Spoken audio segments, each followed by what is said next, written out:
McLaren marches to a speedy techno drum beat. It's been only 6 years since the company's supercar-making automotive division launched its first product, the MP412C.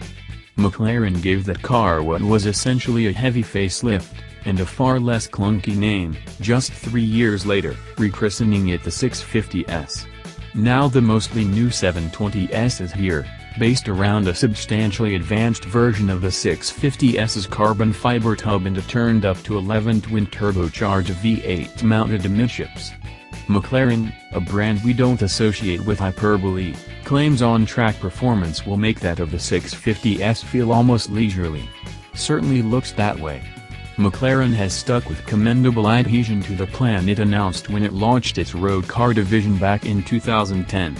That is, to use the same core architecture to create a family of models graded thusly: entry-level sports, mid-ranking super, and extreme ultimate series. The 720S Coupe is the first of the second-generation Super Series cars, and as such brings forth a new iteration of the company's carbon fiber tub. The so-called monocoque 2 is more robust than the monocelle of the 650S, incorporating an upper structure that integrates the windshield framework, the roof spar, B-pillar hoop, and buttresses. The upper A-pillars moldings are sufficiently well finished that they don't need interior cladding. The roof spar includes attachments for the new wider opening dihedral doors. The tub weighs 39 pounds less than the old monocelle, with the car's overall weight falling to a claimed 2,829 pounds. Likewise, the suspension is evolved rather than reinvented. There are new control arms and knuckles, but the 720S keeps McLaren's hydraulically linked suspension that uses hydropneumatic units to control roll. The spring rates increase by 10% in the front and 20% in the rear, with harshness mitigated by a proactive chassis control 2 system that uses 21 sensors to tune ride and handling according to road conditions and the dynamic mode the car is in: comfort, sport, or track.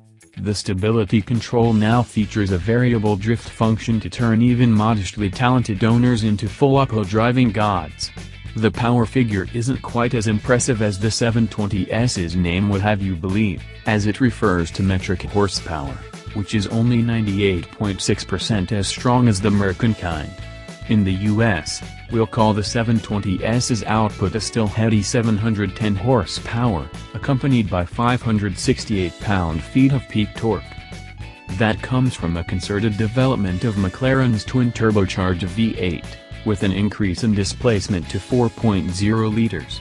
New turbos, cylinder heads, and pistons plus a new crankshaft enable the company to claim, with characteristic exactitude, that the engine is 41% new.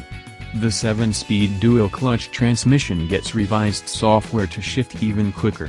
At lower speeds, the acceleration numbers aren't much better than those for the 650S, which was already operating at the outer edge of the traction envelope.